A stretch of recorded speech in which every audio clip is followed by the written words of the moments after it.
Welcome back. Today I'm going to go through and make another one of the Adepta Sororitas Battlesector review videos.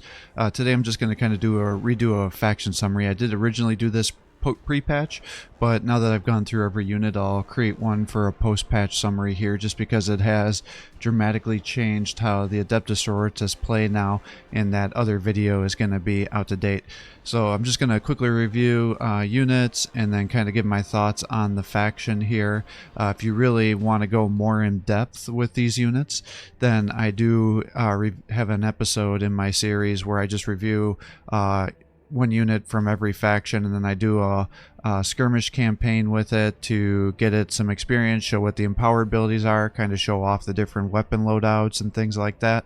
So if you're looking for a more in-depth summary, then I would look at those unit reviews. However, this is just going to be a general faction summary to go through and kind of hit the high points on things if you don't want to spend the time to go through all those other videos. Now, like I said, I would recommend that you at least look at them to see what the empowered abilities are, because some of them can be very dramatic, and it can also show you some of the potential that you may not appreciate early on with some of the units. But like I said, just for a quick summary, we'll go through these units and kind of give my thoughts about the post-patch changes, because I think they were really good. But first, if you're enjoying these videos, please give my channel a like and subscribe to encourage me to post more content for you.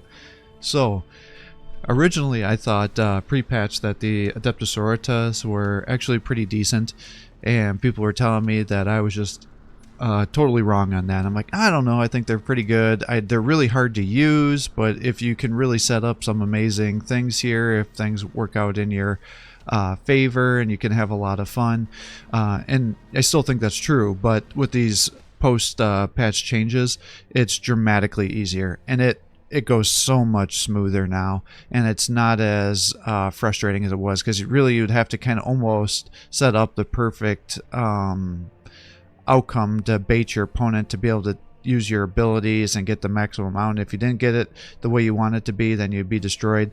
Now it's way more smoother. So I will fully admit that I was eating a shit sandwich and I thought it was great, and now I appreciate that I was wrong. So for those of you that told me I'm crazy, you are totally right, and I concede that point, because post-patch these ladies go much smoother.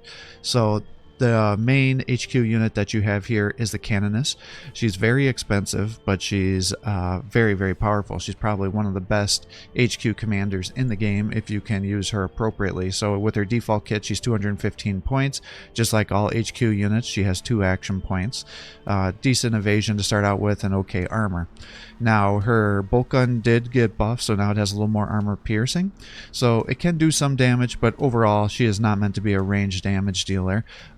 I don't think anybody's going to spend the 15 points to give her the plasma pistol unless you just have 15 points that you need to piss away, because one, it only has a range up to 3, so that can be a little bit hard for you to use. Yes, she does do good damage, you know, you're talking about 60 to 90 damage if you land all those attacks, but she does so much more in melee. That's where you want to really be using her.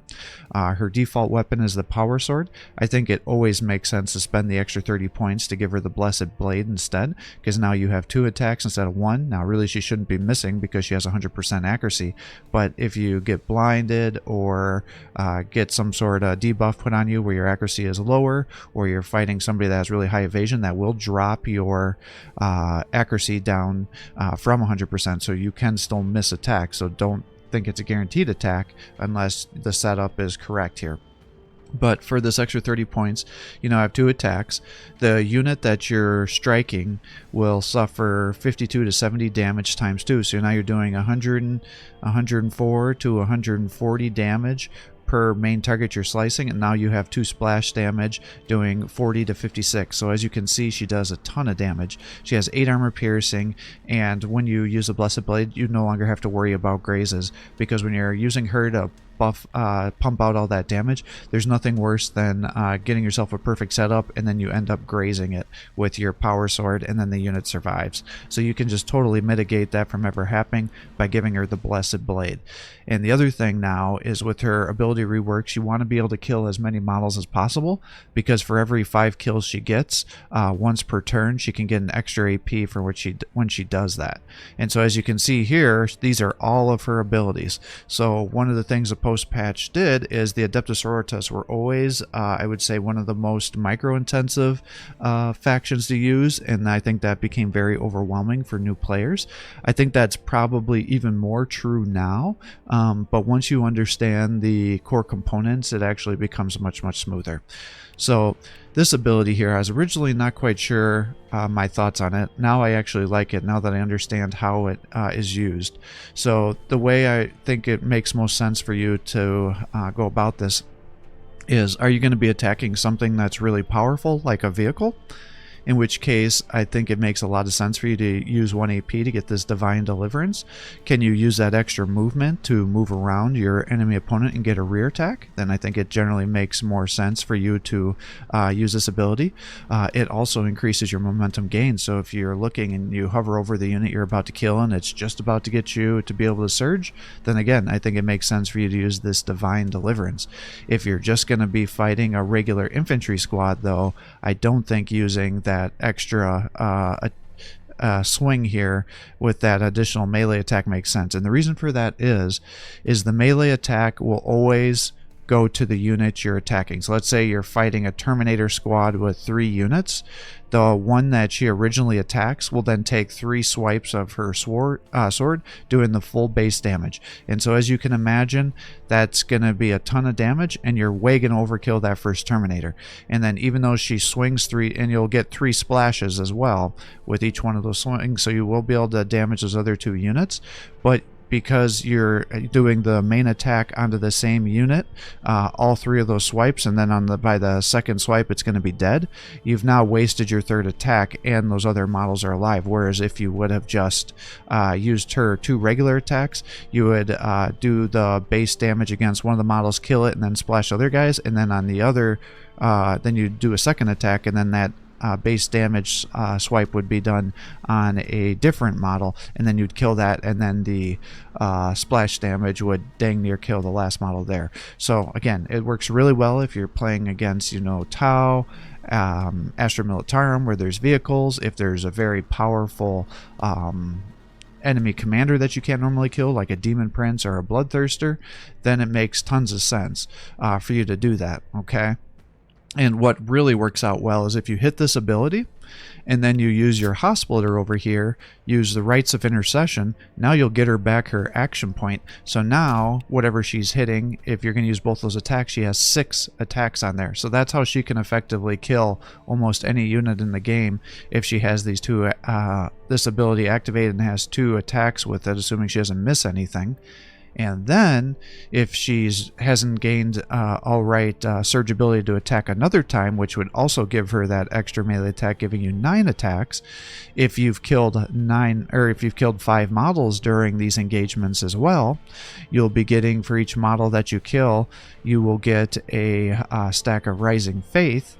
And once you get up to 5 stacks here, you click on the Faith and Fury ability, and that will convert your 5 Raising Faith, which each one will give you 3% critical hit chance up to 5 times, so that's a 15% critical hit chance if you just leave it on here. But you're more likely going to want to just convert it to the Faith and Fury stack, because now you're going to get an extra AP and you're going to do an additional 15% damage. So if you use this earlier, that plus 15% damage will be sticking on for all your other attacks here too. So now all of a sudden you can see how she can potentially get upwards of 4 attacks in a turn, each with having 3 attacks each time she's swinging. And now you can see how she can just absolutely demolish almost anything. And as she's getting these kills, she's getting her momentum up, and with the Adepta Sororitas, the more momentum they get, the more evasion they get. So even though she will suffer a 10 evasion from Divine Deliverance, with the kills and momentum you're getting, it's going to push you back up. And then you use a little bit of smoke from your Rhino here and hide her in there. Now all of a sudden you get additional 15. So now you're talking about major evasion even once she's used that debuff on herself. Now, they changed how the Honor of the Martyrs worked, and I should also mention that it's bugged currently. So you can definitely use this to your advantage if you get the right kind of setup. So how this works is, wherever the canonist is on the map, if any Adepta Sororitas unit is squad wiped within 5 tiles of the canonist, then the canonist and all units that are within 1 square of the canonist will now get 10 momentum. And that goes for both vehicles, infantry units, anything. Now, the thing that's bugged about it is once the canonist dies, that square permanently becomes a momentum generator, because it'll still the game will assume she's still on that square even after she dies. So what you can do is effectively just camp out your Exorcists or your Paragons or some other ranged units that you may be using, and then as you're suffering losses, because 5 tiles within that square that the canonist died on is actually a pretty big area, especially if she dies on something like a season control map where you're going to be all fighting over that central location or the conquer location, something like that. You can effectively just continually be feeding yourself tons of momentum, because if you have a full surround, that's 3, 4, 5, 8 tiles, so potentially for every squad that's getting killed, assuming you had them all grouped together, and you're unlikely to do this, but that's potentially 80 momentum that you'd be gaining every turn by just surrounding her body as you're suffering losses. And as you can imagine, that's triggering per model killed. So if you're doing a mass Archoflagulant build or Battle Sisters build where you're going to be suffering tons of losses, you can just use that as almost a perpetual momentum generator. And as you'll find out as you get more experience with the Adepta Sororitas, when they start surging their abilities, they just become incredibly powerful. So I suspect eventually this will be patched out, because I can't imagine they want that to actually be a mechanic, but definitely take full advantage of that while it exists here.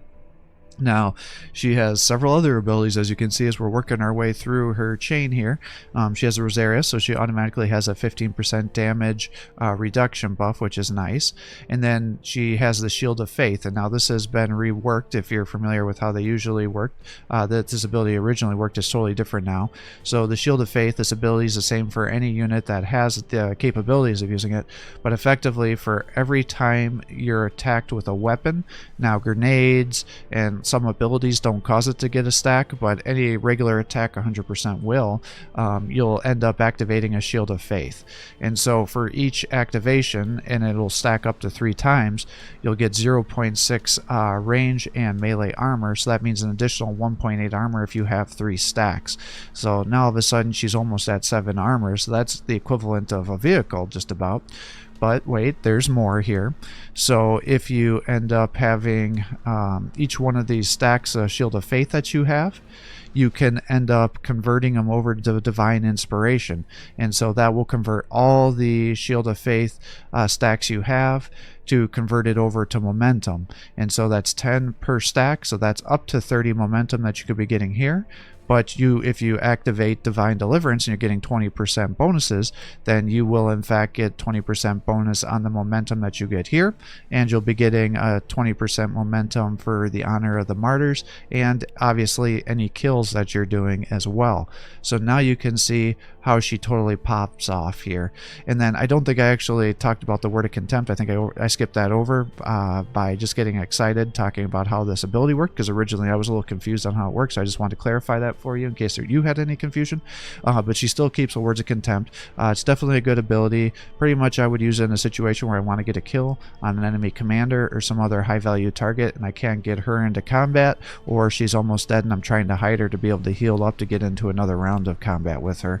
But what it does is you can apply it to a enemy target that's within 4 tiles, and it puts on a minus 50% accuracy, 20 evasion. It halves their movement and causes them to lose an action point.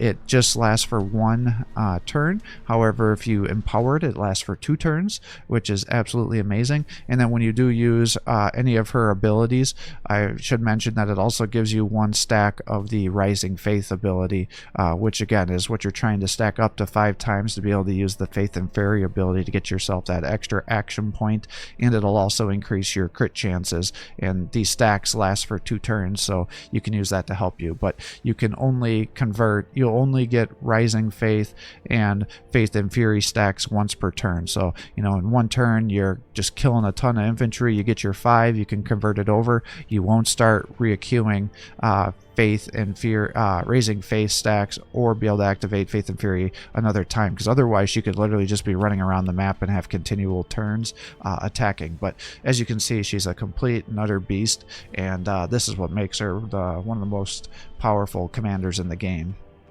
Definitely drop her if you're playing against her, because she will wreck up your shit, especially if you're attacking her, and then as she takes damage she'll get momentum as well, so I'll give her even more evasion. And then if you haven't killed her and you've stacked her up with a bunch of momentum, then you're just going to let her to do one of these major empowered surge stacks against you, and then you're going to really feel it. So the next unit here is the Sister Superior. She's pretty similar to how she was before. The big thing is they really reduce the cost of her alternative weapons. I still think most people are going to be using the Bolter for her, because even though it only has 3 armor piercing, it does actually pretty good damage. And then because it has 12 shots, it makes her really effective at mopping up any weakened units that don't quite that haven't quite died, or Necrons that maybe have reanimated, because she can usually mop those up with her Bolter. She starts out with the Chainsword. Again, I don't see anybody really giving her the Plasma Pistol unless you just have 15 points that you have to spend. She starts out with the Chainsword, which is definitely a decent melee weapon, but now that they've reduced the cost of the Power Sword by almost 50%, you'll typically want to use the Power Sword instead, just because it's such a increase to her damage potential here in armor piercing. It'll definitely increase her damage potential. So if you have some points to spend, instead of giving her that Plasma Pistol, it'll make more sense for you to give her the Power Sword. The other thing I should mention is if you're charging the Canonist or the Sister Superior, just be aware that the Bolt Gun and the Plasma Pistol will trigger reaction fire, so she can suppress you. So just take that into consideration if you're playing a match against these ladies, because they can suppress you by doing that. The Bolter does not give you that suppression, but the Plasma Pistol does. Her Battle Sermon, this has changed. So now what it does is all allies within 1 tile will get a 15% melee damage increase. So that's great for all your melee people, especially if you're going to be having, you say, the Canonist or somebody around you. But instead of giving you an increased percentage to range damage, it just gives you a straight up 1+1 range damage. Now that doesn't seem like very much, but it's really meant to be used to increase the damage of bolters or flamers, because flamers normally only do, you know, 2 to 3 damage, as you can see here, but they have those shots, so now you're going to be doing 3 to 4, so that can be pretty big. Or if you're using, you know, your regular bolters here, you know, it's usually 4 to 6 damage per shot. Now it's going to be 5 to 7. So obviously if you're putting +1 damage to a Melt-A-Gun that has 22 to 30 damage, that's nothing. So you just got to know what you're buffing to select the most appropriate units to get those buffs. And then just like the Canonist, any ability she uses will give her a stack of Raising Faith, so she'll get 1 if she uses the Battle Sermon. Her Litany of Devotion is the same as it was before. You can effectively give 30 momentum to any unit and give them 15% bonus HP. And again, if you have her and the Canonist together and you've used this Divine Deliverance, you will get a 20% increase on that 30% momentum if you're trying to stack her up here. So as you can see, you can really make this Canonist just totally pop off and do tons of damage. And again, the Rising Faith is the same. Every 5 units that she kills, she can surge and then get to the, or I shouldn't say surge because that will confuse you. You can convert those Rising Faith stacks into Faith and Fury, get an extra action point, extra damage, and that will apply both to range and melee. So it's just a pure 15% damage increase. So, you know, if you're doing 82 to 110 damage, you know, 15% is nothing to sneeze at. And then the Shield of Faith is the same, you know, for every attack you'll get those 3 stacks, and then you can also convert them to momentum if you need those momentum gains here. So you just have to decide, do you need the armor or do you want to start stacking momentum?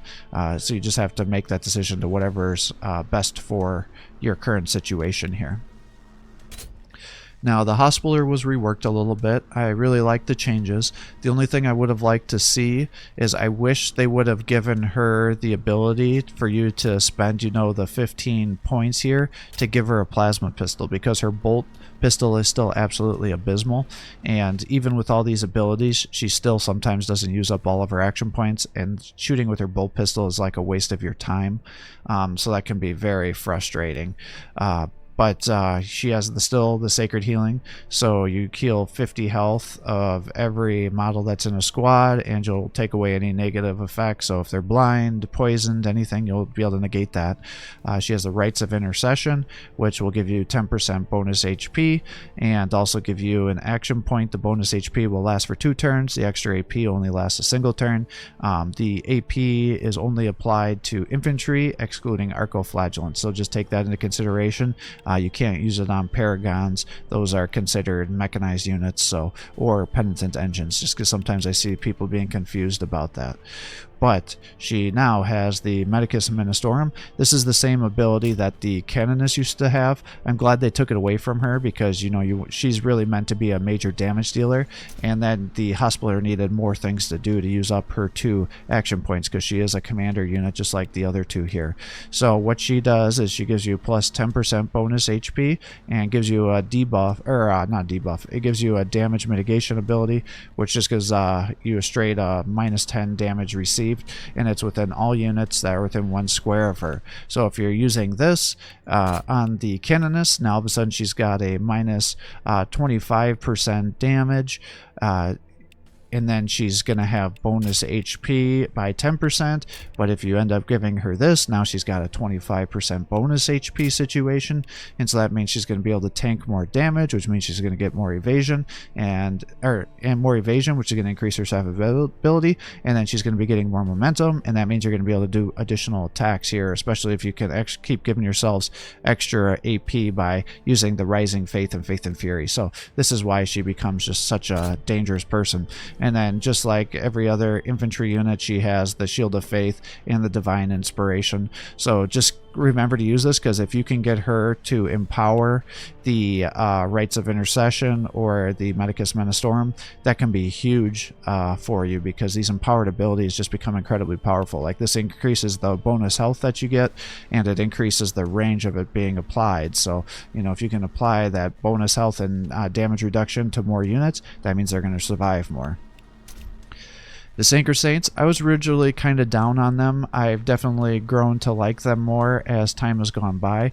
These are kind of your melee units and then tanks to try to get hits. The big thing is if you're going to be fighting opponents that can do lots of armor piercing, they'll be able to easily liquidate the Sanker Saints here. So just got to take that into consideration. Just be very careful when you're playing against the Tyranids, because the Tyranid melee with the warriors can really just absolutely annihilate these Sanker Saints. So just keep that into consideration. But they do have the Hallowed Mace. They do decent armor piercing damage, decent melee damage. The bolt pistol is the weak bolt pistol that everybody else has, so it's just they're never meant to really be a ranged damage dealer. The thing that's nice though is because they have the bolt pistol, they'll get reaction fire if somebody's trying to charge into these ones, and sometimes you'll get lucky and that will suppress somebody. But they have a standard minus 15% damage reduction because of their shield. They have the Oath of Protection, and I originally thought this ability was bugged, but instead it's just really stupid how they have it set up. So it literally only applies to your HQ commander. I always thought it could get activated with any of your HQ units, but when you start a match you have to say which one of these units is going to be your HQ commander, and they're the ones that are going to have your HQ points.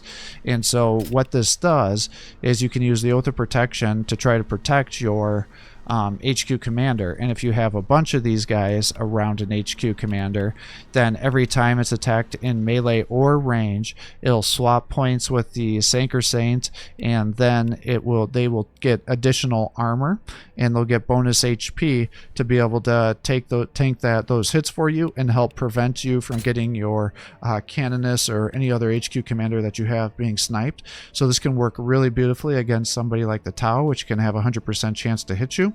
And like I said, if you have multiple Sanker Saints or Celestians around your HQ commander and you have that ability activated, every time there's one unit with this ability around one tile, it'll keep shifting them and trading, so you can actually stack this multiple times if you have multiple units here to really help keep your HQ commander alive. So just keep that into consideration. Now they do have a new ability here, and this really increases their damage output. And so effectively with the Spirit of the Martyrs is every time a unit in the squad dies, the remaining units get a 50% damage increase, and it'll stack up to 4 times. So that means if you have 1 unit left, they're going to be doing 200% more damage. So now all of a sudden you're going to be doing, you know, what would that be? 66 to 90 damage with the attacks here, so that gets to be pretty crazy. And this is even more powerful on some of the other ranged units that have powerful ranged abilities too. And then again, they have the Shield of Faith, which we've already talked about. So again, you just have to decide, do you want to have the armor or do you want to have the momentum? What are you doing here? What's the main goal? So the Celestians have been reworked. Again, I don't see why you would ever bring the Celestians with their bolters. They do now have blessed ammo, which will increase their damage with the bolter builds, but you should just bring the sisters, the battle sisters instead. There's no reason why you'd want to be doing this. I do think they're one of the most effective flamer units that you can have because they have decent armor. So I certainly will use these ladies as basic flamers here. And then they also have access to the melt-a-gun. If you're going to be fighting somebody that's going to be doing a lot of armored units, then certainly this can make sense. I think using Sarapim with Infernal Pistols is a better option because they only cost 5 points more. They have a lot more mobility, and they can generally have, and they also have a zone of control with those Infernal Pistols, and they're harder to kill because they have more evasion. So for me, I only use these as flamers. But again, just like how the Sanker Saints had the Oath of Protection, so do the Celestians.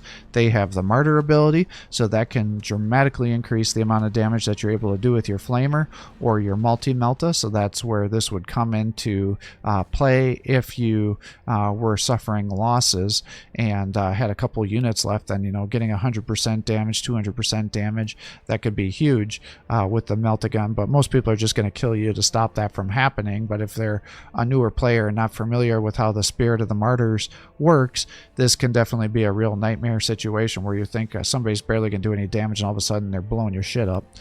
Now, the Sisters of Repentia from the original game have been totally reworked. Their points are much higher.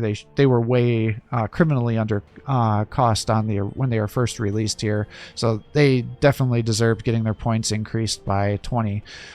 They still do tons of damage here. They're your main armor piercing assassination squads. The big thing is you just got to make sure you don't ever charge into somebody that has reaction fire because they only have 1 armor and they're very highly likely to get suppressed. And if you end up charging something like a aggressor that has the Hellstorm gauntlets, they'll just die immediately because without all that armor, the flamer will immediately kill these guys. So you just got to be very, very cautious with that. But if you do get them into combat, you know, having armor piercing a 7, each model doing 37 to 50 damage times 5 for each model here, you're going to be doing a lot of damage, especially if you end up giving them the Rites of Intercession, because now you'll have 2 attacks plus some bonus HP to try to help increase their survivability. And their ability here has been reworked as well, even though it's the same icon, so don't be confused by that. What this is now is a special charge attack. Again, this will trigger both Overwatch and reaction fire, so that's why I want to make 100% sure that you appreciate that, because there's nothing worse than you think you have a perfect setup going and then you charge these guys in and get them killed, and then it totally messes up your whole strategy. So just be aware that this is a special charge attack, and all the things that work with charge attacks will be activated with this ability. But effectively what it does is it increases your movement of these units, and that includes movement penalties that they may have suffered getting out of the Rhino transport or Emulator, assuming you have these guys in a transport, to try to keep them alive, since most players will try to snipe these ladies down because of their sheer amount of damage potential.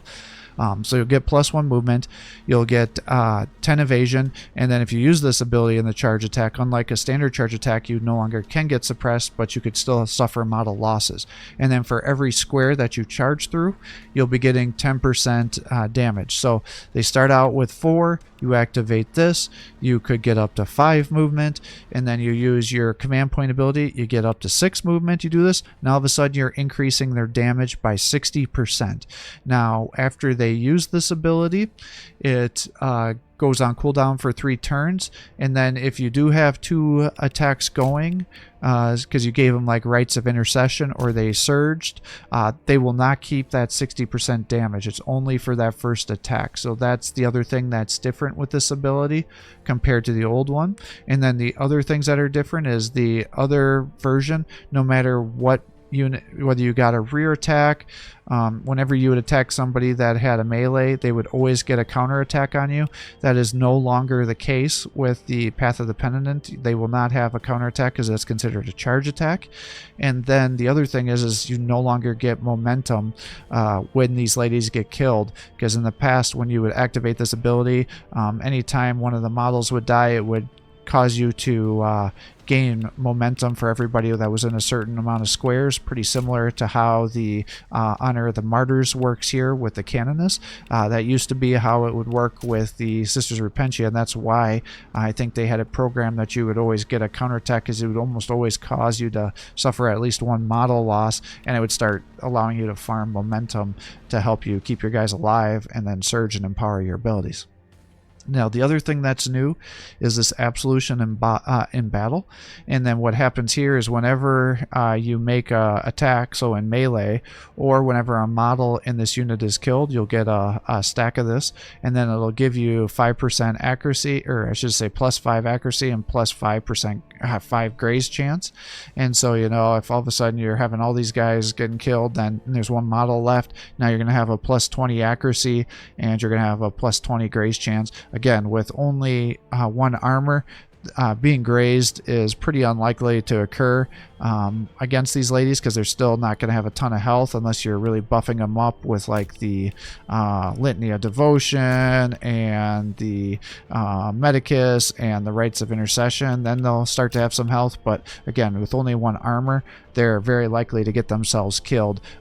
Anybody can damage these ladies quite a bit, but really you just want to run these in and start chopping apart tanks, chopping apart enemy, any other vehicles, or HQ commanders, because these ladies are great at just being a suicide squad to kill enemy commanders. So the Exorcist, this has totally been reworked. When it was first released, I had a major boner for this, and then I realized it sucked for the amount of points that you were using it for, and now I really like it again.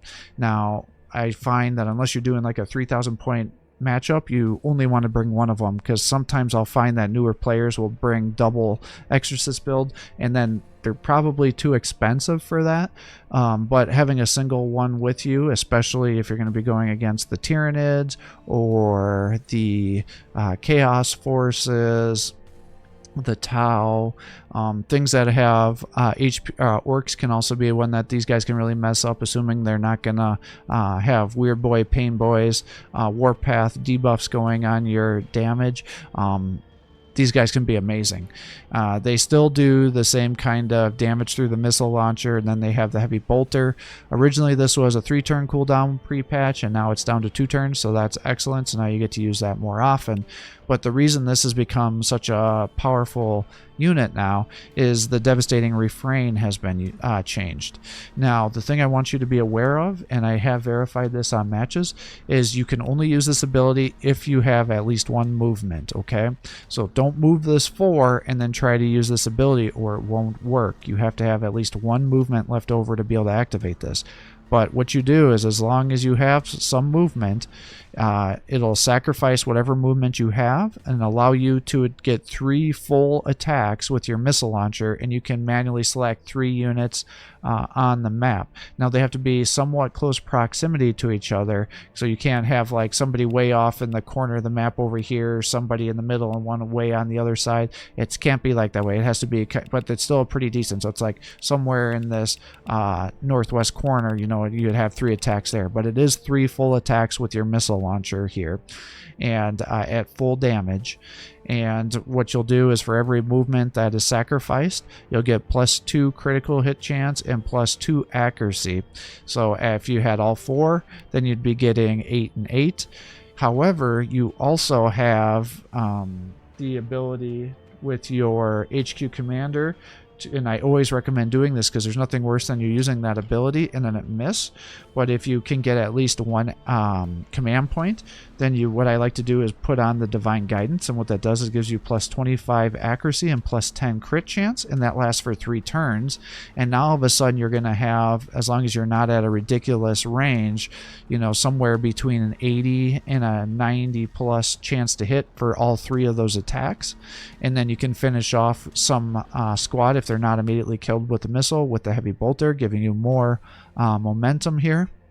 And then if you have this unit nearby your HQ commander and you're just spamming your command point abilities, you can also give it an additional movement with the Spirit of the Emperor, and that will give you additional +2 when you're sacrificing your movement.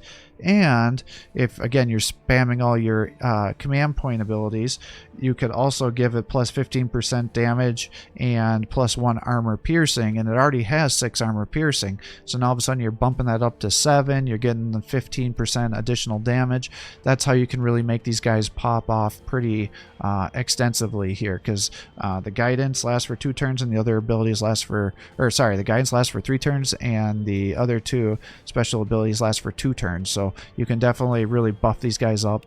And if you're in a situation where you can't land a good hit, you have 100% shot here with the Hunter Killer Missile doing 60 to 80 damage with armor piercing of 8. If you get this guy to be able to surge, you can empower that, which will do even more damage to help you snipe down important leaders. It is a vehicle, so it will explode on death, so just be very cautious about it.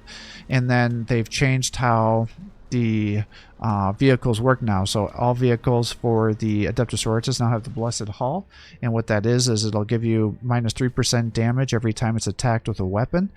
Each one of those stacks will last for 2 turns, and it'll stack up to 5 times. So that means a 15% damage mitigation with the Exorcist. And so if you start buffing it with, you know, additional HP, or give it the damage mitigation with this, because those abilities will work on it, all of a sudden you can make this guy become very tanky, because a lot of your opponents are going to want to snipe this down because it can be a real nightmare. And then it did get the artillery ability as well, so whenever the unit does miss an attack, the attack will scatter to an adjacent tile and do full damage to any friendly or enemy unit if they just happen to be on that tile. So just be a little cautious with the artillery. So the Emulator, very similar to how it was before. Most people are going to be using it as a flamer build. However, if you're going to be playing against the Astra Militarum, I think doing a twin multi-melta build will be excellent to help you kill those vehicles. And then it has the bolter. The big thing is just always be aware that even though it has the transport icon here, it's not the same transport capabilities as the Rhino here. So this can only take 2 units, meaning if you had like a canonist and a sister superior, you couldn't throw in a hospitaller as well, because those 2 units have now been filled, even though it can hold up to 6 models. So it's 6 models total or 2 units. So, you know, it wouldn't be able to carry an Archoflagulant squad because they have 7 models in there, but they could take, you know, a Celestian and then a sister superior. So just take that into consideration. Otherwise, everything else is the same. Penitent engines are still great. You know, they have the heavy flamers here. They have great melee. They reworked how the torment amplifiers worked. So now it'll just give you a +25% damage, and it'll also give you +30 momentum just right up front. Before, I think it doubled your momentum. Now it's just going to give you a +30. But in exchange, you're going to have -20 evasion. So now he's going to have a -35% evasion, and that's going to really make him easy to snipe down because he's generally pretty easy to kill. So just make sure you're using this if you're going to get some guaranteed to be able to surge or get lots of model kills, something like that, where it's going to make a difference. And then it has the absolution of battle. We talked about this already, but the big thing is every time it attacks with one of its weapons, whether it be a flamer or melee, it'll get 2 stacks of the absolution of battle. So every time it attacks, it's going to increase its melee accuracy by 10 and increase the grace chance by 10, and that'll stack up to 5 times. So that's somewhat helps increase the survivability here. The Paragon war suits, very, very similar to how they were before. They've got this heavy bolter here, which is the default weapon. I used to really run a lot of heavy flamers, but really with all the other flamer units that are available, I think that's redundant.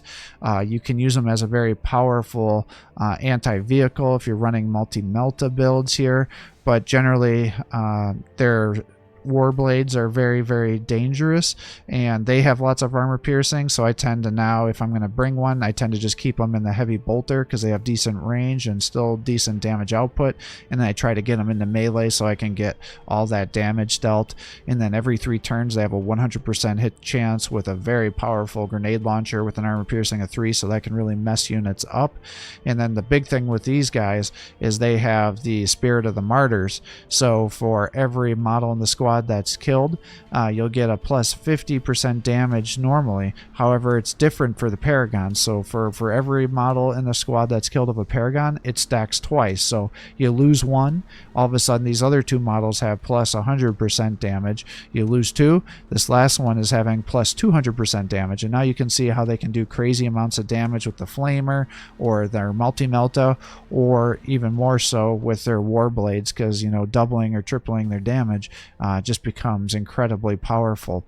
And then the other thing is every time they're attacked, they do get the Shield of Faith, so you can stack their armor up further, and then if they're close to surging, you can end up converting that to momentum to help these guys get additional attacks.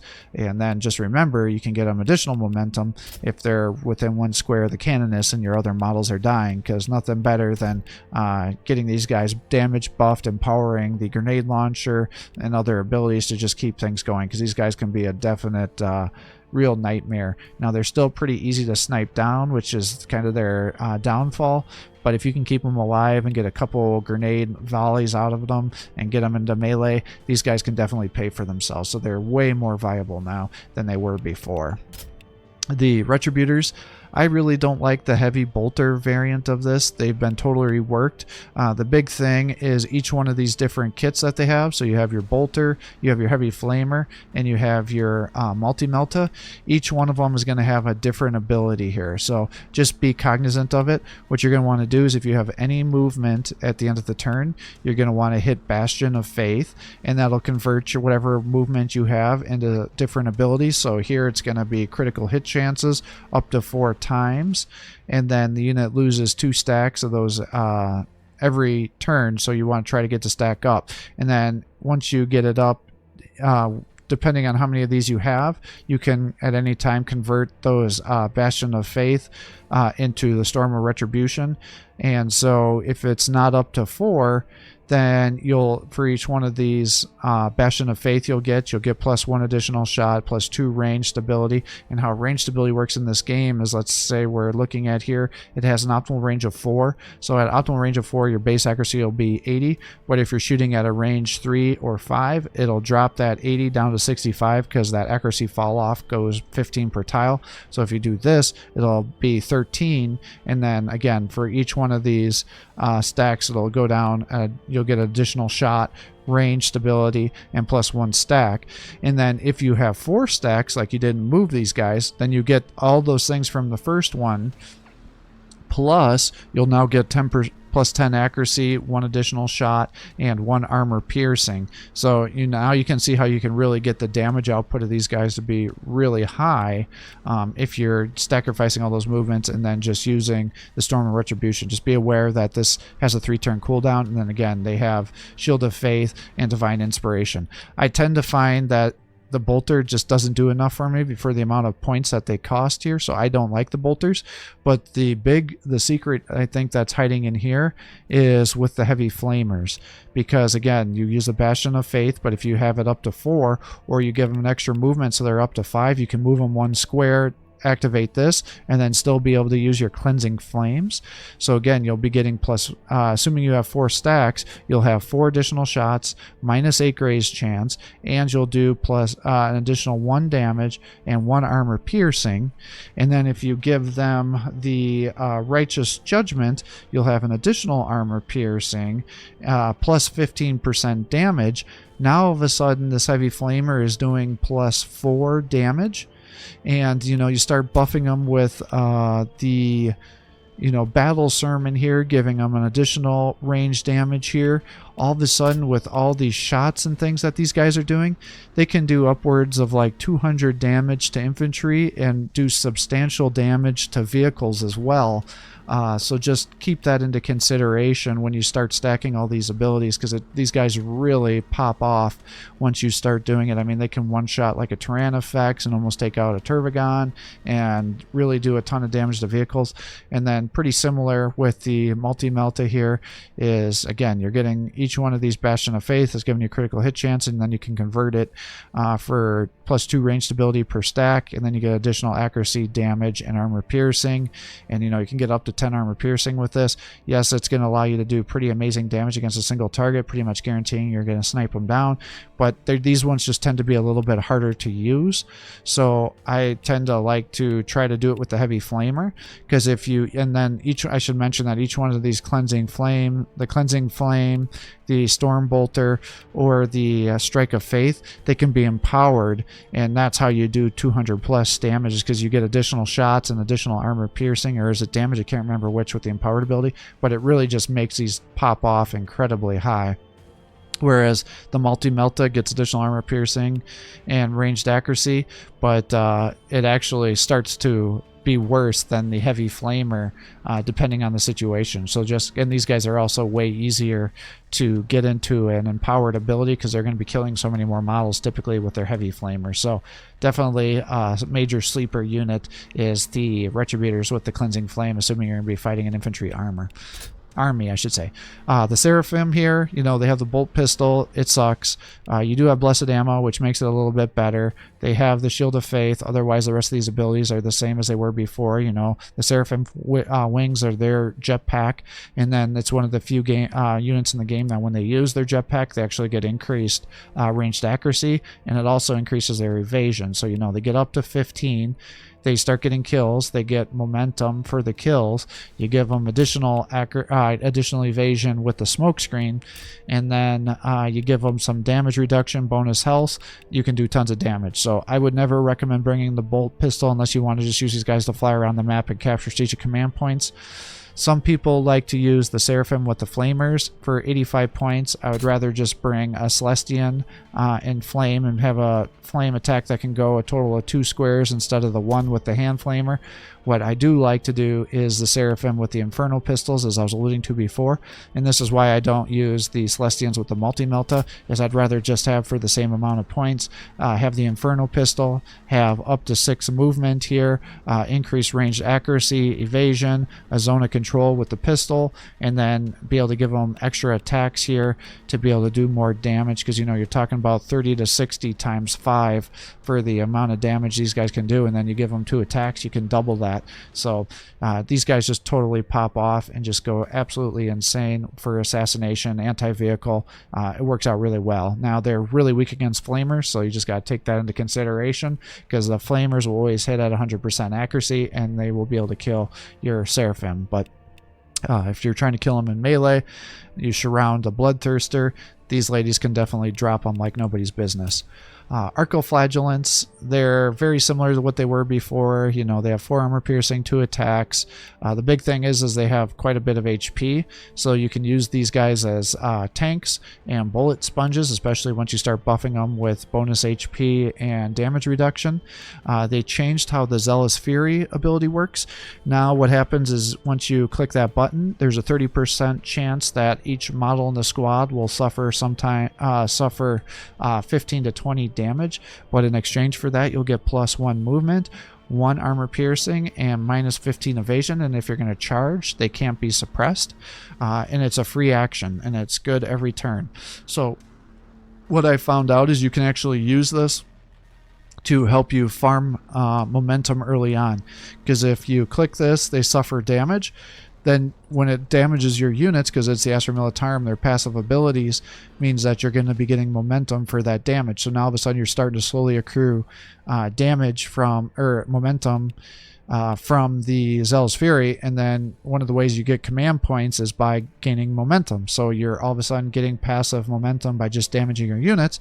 Plus, if you have a hospitaler there, you can then heal them, and then using your healing ability gives you like 20 momentum, and now all of a sudden you've got momentum for damaging yourself and for healing, and you can do this for the first 2 turns, potentially up to 2 units at a time. You won't want to like damage everybody here because then you're not going to be able to heal them up, but I like to have like 2, and I follow it up with 2 hospitalers, and I literally just damage them, heal them, run. Sometimes I'll bring like 3 of these guys because it's not always going to do damage, but then for the first 2 turns, while nobody else is getting momentum, unless you're playing Necrons, which will get momentum just with their movement, you're already getting closer to get that command point, especially if you're going to do an Exorcist build, because you want to get to that +1 command point as fast as possible, so you can start throwing out this devastating refrain as fast as possible, because it has a 2-turn cooldown, and to be able to get your Exorcist to pay for itself with that 230 points, you need to get it to maximize those attacks as fast as possible. So that's a nice way that you can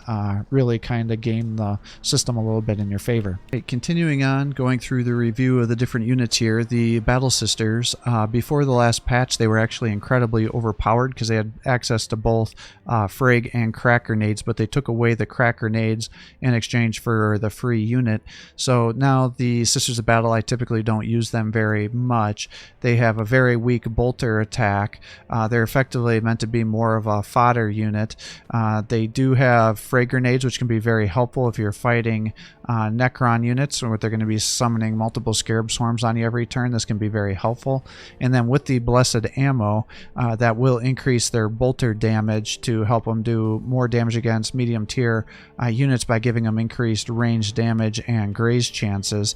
But because the bolter only has 2 armor piercing, anything that has significant armor they're not going to typically be able to do much damage to. Now you can increase their viability pretty dramatically by buffing them with the Sister Superior and giving them the Battle Sermon, because that'll give them +1 range damage. And that'll actually allow them, especially if you use the Blessed Ammo, to do damage against medium and even a little bit of heavy infantry, especially if you use your command point abilities, Righteous Judgment, to get their armor piercing up to 3, and then you stack it with that Blessed Ammo. Now all of a sudden they can start to do some damage for you. If you're doing a heavy bolter build, then these guys can be helpful for you, but for the most part, I tend not to bring them unless I have just 60 points left over. Now, going back to the start here, they did release some new units with the Deeds of the Fallen DLC. If you purchased it, you'll have access to this unit and a couple others that I'll review here. So the Imagifier is another HQ commander. She's kind of expensive at 165 points, but she has 200 health, 2 action points, 4 movement, 5 armor, 5 evasion. Now she has the bolter that's the same as the Sister Superior here, so she actually does pretty decent damage with her attacks and can help you mop up units that have been weakened. But her claim to fame is the fact that she has 3 different buffs. Now she can use 1 buff per turn, and it applies to everybody within 1 tile of her and herself. So each one of these buffs can go on her as well. So it includes her tile. So if you want to increase your momentum gains, you'll use the Tale of the Faithful, which will increase momentum gains for all units within 1 tile of her for 2 turns, up to 15% for 2 turns, and has 2-turn cooldown. You'll have the Tale of the Stoic, which again is everybody within 1 tile of her, and it'll give you a 15% graze chance, and that'll stack for 2 turns at that 15%. Now, while you can only use 1 blessing per turn, it does last for 2 turns. So 1 turn you may want to put on the Tale of the Faithful, and then you'll apply the Tale of the Stoic the following turn. It won't remove the other blessings that are on the units. They will stack, but you can't use 2 of these abilities in 1 turn with their 2 action points. Once you select 1 ability, it'll deactivate the other ones until the next turn, where you can decide which ones you want to use. Likewise, you also have the Tale of the Warrior, which increases the accuracy by 10%, and again that lasts for 2 turns. And then it does have the Shield of the Faithful and Divine Inspiration. They have changed the Divine Inspiration now, so if you empower this ability, it'll increase the momentum that she's getting up to 12, I think, if I'm not mistaken, and then it'll also give you half momentum to everybody within 1 square around you, and that'll be anybody that has the Divine Inspiration if you empower that ability. So that definitely helps you get additional momentum gains here. The big thing I like to use her for is to buff accuracy if I'm doing like a Melta build, or I'm bringing an Exorcist with me, because giving that 10% accuracy can significantly improve the chance to hit, especially with a devastating refrain if I don't have the command points up to give them the increased accuracy crit chance. So that can be very nice. Obviously giving the graze chances to units increases their survivability, and then obviously the momentum is my favorite ability to use with her, because getting 15% momentum gains on the canonist that's just running and getting kills like crazy can significantly help her get additional attacks. But at 165, she's definitely not the backbone of my armies, but I definitely can use her occasionally on some different builds. Now, a free unit that you got access to just with the Skulls Festival was the Dominions here. So for 75 points, they have a little more HP than other units. They have the same amount of movement and armor, 1 action point, but they have no evasion. So effectively what they did is they used the same models as the Battle Sisters, but then gave them the same weapon kits as your Celestians do. So I actually like these Dominions more than I like the Celestians, because what I typically use for my loadouts on the Celestians is the Flamer.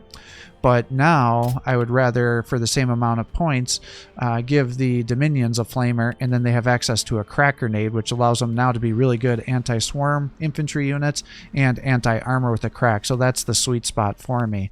Now, in exchange, they do not have access to the Spirit of the Martyrs, which increases the damage by 50% per model killed, but it does give them an ability called Suffer Not the Unfaithful.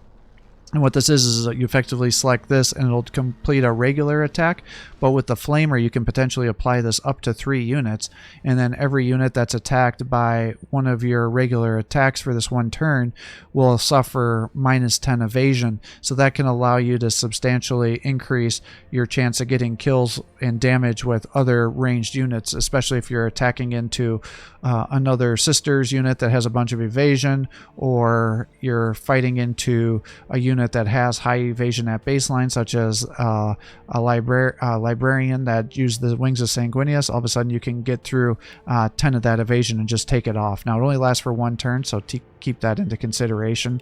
The Storm Bolter, which is their default weapon, it only has 1 armor piercing, so it's complete garbage, but it will allow you to easily kill Tyranids or things that have 1 armor. So again, it's like an anti-low tier swarm infantry weapon. It can get buffed a little bit with your other command point abilities, but for the most part I never bring it. If I'm bringing these ladies, I'm bringing them for the Flamer. You can also give them the Melt-A-Gun, but again, I think the Celestians make more sense for the Melt-A-Guns because they have the Spirit of the Martyrs, and that'll substantially increase their damage if you're going to do that. So that's how I like to use the Dominions. Another unit, this one you had to pay for with the DLC, like you did the Imagifier, is the Castigator tank. I personally am not a huge fan of the Castigator tank. I feel like it's filling a role that other vehicles can do much better. You know, it has a little less health than most other vehicles, has the same kind of movement and armor. It's a bit expensive at $225. It does have a very nice battle cannon, though, that'll hit 4 models. Now, the thing that limits the battle cannon is it only has an armor piercing of 5. So when you're fighting heavily armored units, it tends to get a lot of grazing hits and has damage reduced, which definitely feels bad.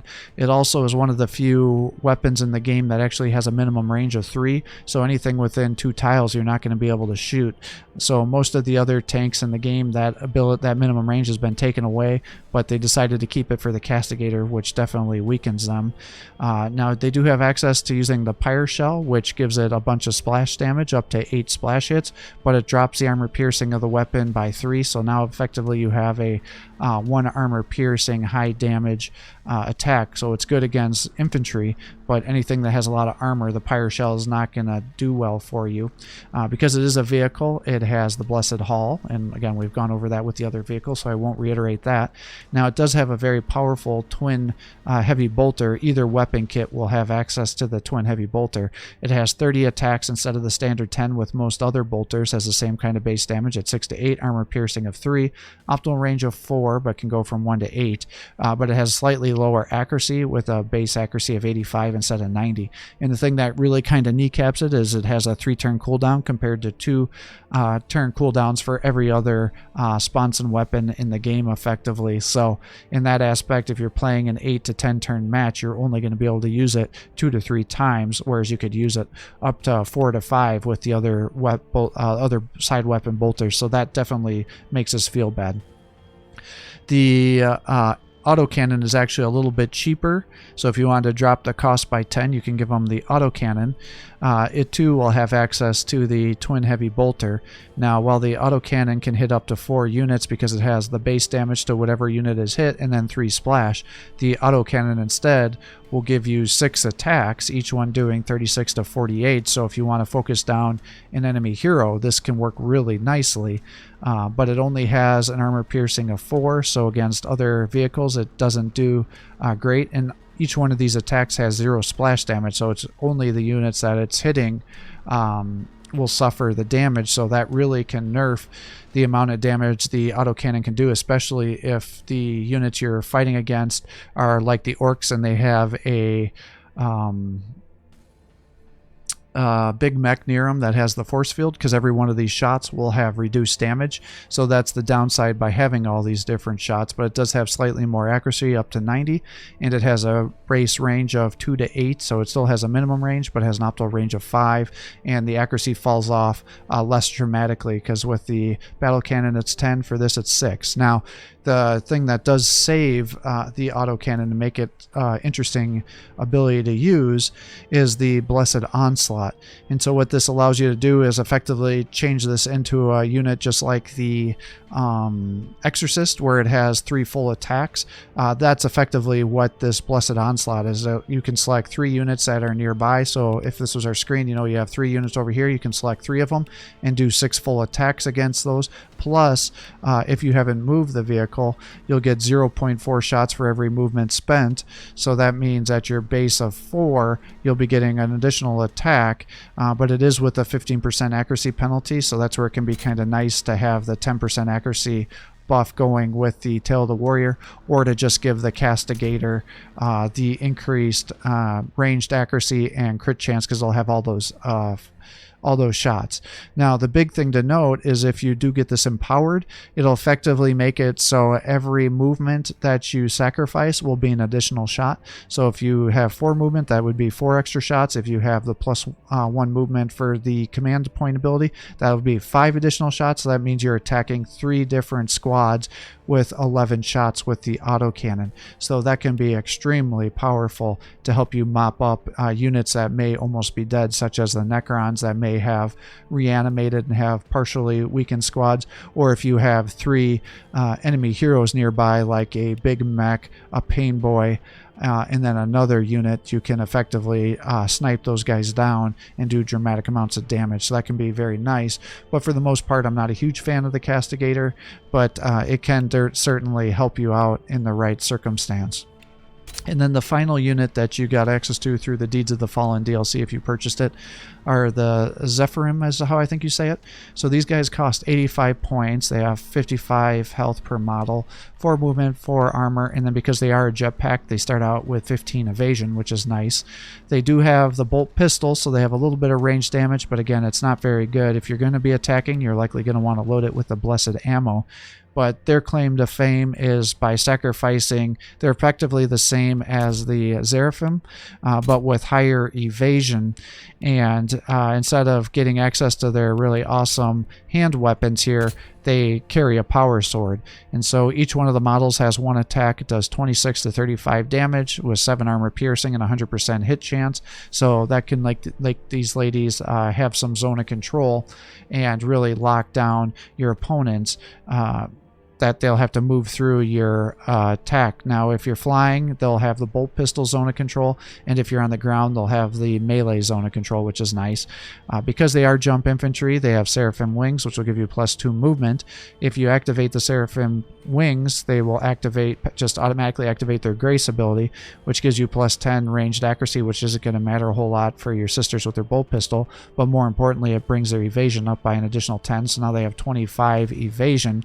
And if you pop some smoke with your Rhino, that gets you up to 40 evasion, plus additional evasion bonuses from how much momentum they may have. Now, they also have an excellent charge ability, just like the Sisters of Repentia.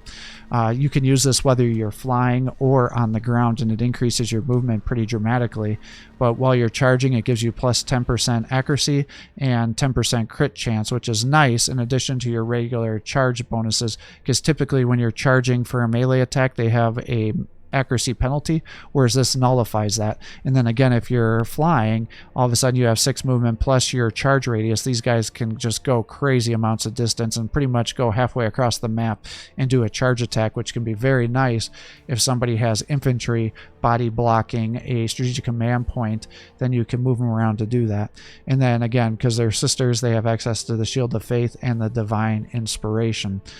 So the big thing with these guys is they effectively give you additional jump pack infantry, just like the Assault Marines, and they do decent damage. They can also be very good at assassinating enemy heroes because they have so much damage potential here, and then they can really substantially be buffed with the Sister Superior here, giving them a 15% damage increase in addition to the charge bonuses and crit chances. And you can also give them the Righteous Judgment to bring their armor piercing up to 8, and then an additional 15% damage buff with that ability. So you can really make these guys pop off and be a real nightmare as they're flying across the map, just assassinating different targets, especially if you have Sarapim with them and they're using them as the Infernal Pistols and a few Dominions, maybe for some Flamer action. These guys can be a real nightmare combo with significant mobility. And then finally, there's a Rhino. It works the same way as it did before. It still has the smoke screen, which is why you're going to be wanting to bring this. It now has additional self-repair, so it goes up to healing 30 HP per turn. And it does get access to the Blessed Hall, so it makes this like the ultimate body blocking position for your strategic command points, because it has 9 armor, heals 30 every turn, and then every time it's attacked, it gets 3% damage reduction up to 5 stacks, which will be a 15% damage reduction. And then its transport capability, it can carry a total of 3 units or 11 models. So, if you wanted to have Canonist, Sister Superior, Hospital in there, you could do that. Or you could do 2 Celestians and any of your HQ units, because that would still be 11 models. So just take that into consideration, that the Rhino is your big transport. The Emulator can transport. Yes, they have the same icon, but they have different storage capabilities there. And then the command points for your ability have been reworked as well. I've kind of alluded to that, but before it used to be, Divine Guidance with 1 command point, the Spirit of the Emperor for additional movement at 2 command points, and then the Righteous Judgment at 3 command points, and then it would have higher values for bonuses. Now that's been reworked. All 3 of those abilities only cost 1 command point, but the percentages have been reduced. So I think Divine Guidance was the same at 25 accuracy, 10% crit chance, and that's for both melee and range, and it lasts for 3 turns. The Spirit of the Emperor, now instead of giving you 2 movement, gives you 1 movement and only lasts for 2 turns, and then the Righteous Judgment gives you plus 15% damage and 1 armor piercing, and that lasts for 2 turns. Now, there is a bug when you're using your command point abilities. If you put the indicator over top your HQ commander, it's going to increase the amount of squares that it shows that you can apply your buffs. But even though the indicator gives you a +2 square box, those +2 square boxes do not actually apply the buffs. So while it looks like you're going to be able to cheese it to get +2 area of effect, that is not real. It's a game bug and it does not work. I tried to do it on skirmish smashes, which I originally thought it was working, but it was not when I went back and watched the video. And I tried to do it on a multiplayer match, and it 100% did not work there too. So it is a bug. You do not get additional range if you put it on the HQ commander. Do not try that. It does not work. And then finally, I suppose I should just show what the momentum does, because it did get some different changes there. So let me just pull this up. It's very similar. It's just the numbers are different. So with the devotion, which is their faction trait here, units gain momentum based on the damage taken from enemy attacks. And so if you're using those Archoflagulants and they're getting hit by a bunch of bolter fire or other things and you keep healing it and they keep attacking, then that'll allow them to get huge amounts of momentum surges, which means you're going to be getting huge amounts of command points. So you can really kind of cheese it a little bit to just make things pop off, especially if you have a good positioning of your canonist's body and guys are dying around that and you're just continually feeding yourself momentum. That means you're going to continually be feeding yourself rapid gains in your command points, and you can just keep spamming your command point abilities like nobody's business. But for every momentum you have, it's going to give you a 0.2 critical hit chance, so up to 100% momentum. So that would be a 20% crit chance plus, you know, 10% for your divine guidance plus any other abilities that are giving you crit chances. So you can see how these guys can crit like crazy, especially if you're using weapons that have high amounts of shots every turn. That can be huge amounts of damage. And then the evasion, you know, it's plus 0.2% evasion per momentum. So at 100% momentum, you're getting a plus 20 evasion, and that is huge, especially if you're adding smoke and like your Sarapim's wings to give you additional evasion. That's how you can really get these guys to just totally pop off and be an absolute nightmare to kill late game, unless you have things like the flamers that have 100% hit chances. So I think this faction summary was a little bit longer than most of them, but again, there's just so many abilities that the Adepta Sororitas have. It just took a little bit more time to kind of explain it, because I think newer players are going to be very overwhelmed at first, but once you understand the mechanics, they actually become much simpler. Just make sure you're clicking things in the right order, because it is possible for you to accidentally click, you know, instead of the Bastion with your Retributors, you use whatever their ability is, and then you've put it on cooldown and you're not really getting any bonuses because you may not have any stacks of the Bastion up. So just be very cautious of that, and just always take a second at the start of your turn to be like, what do I need to do to start maximizing my buffs? Because if you're taking that into consideration, that's the secret to success with the Adepta Sororitas. So thanks for watching. I hope you're enjoying these videos. If you are, please give my channel a like and subscribe. Encourage me to post more content for you. Have a great day.